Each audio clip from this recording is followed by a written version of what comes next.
Trump की Iran को दी गई जो डेडलाइन है वो चंद घंटों के अंदर ख़त्म होने वाली है और अक़वाम मुत्तहिदा की सिक्योरिटी काउंसिल में अरब अमारात और बहरीन की जानिब से जो पेश की गई करारदाद है उसके ऊपर भी समझ लें चंद घंटों में वोटिंग हो जाएगी, जिसमें आपने हरमज़ पर कंट्रोल के लिए एक मिलिट्री टास्क फोर्स जो है वो बनाई जानी है।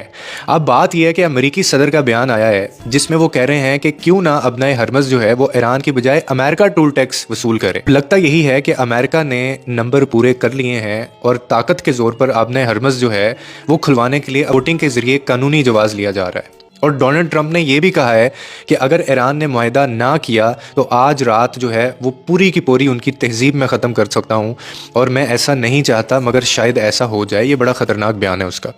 लेकिन दोस्तों, मैं आपसे एक सवाल पूछना चाहता हूँ, इन सब चीज़ों के बावजूद क्या वाकई कोई तहजीब जो है वो इतनी आसानी से ख़त्म हो सकती है? क्या तारीख़ में कभी ऐसा हुआ है कि जिस कौम के साथ अल्लाह खड़ा हो उसे दुनिया की ताकतें कैसे मिटा सकती हैं? याद रखिए, ताकत हमेशा हथियारों से नहीं, ताकत हमेशा फौजों से नहीं, ताकत डॉलर से भी नहीं, ताकत उस ज़ात के हाथ में होती है जो ज़मीन और आसमान का मालिक होता है।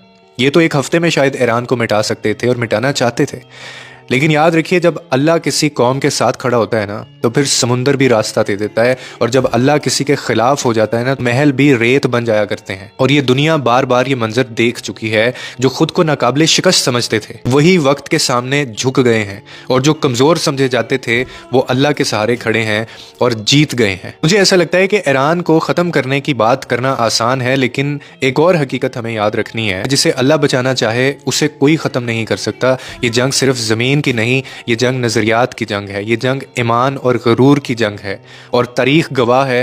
याद रखिएगा कि गरूर हमेशा हारता है और अल्लाह पर यकीन रखने वाले कभी ख़त्म नहीं होते।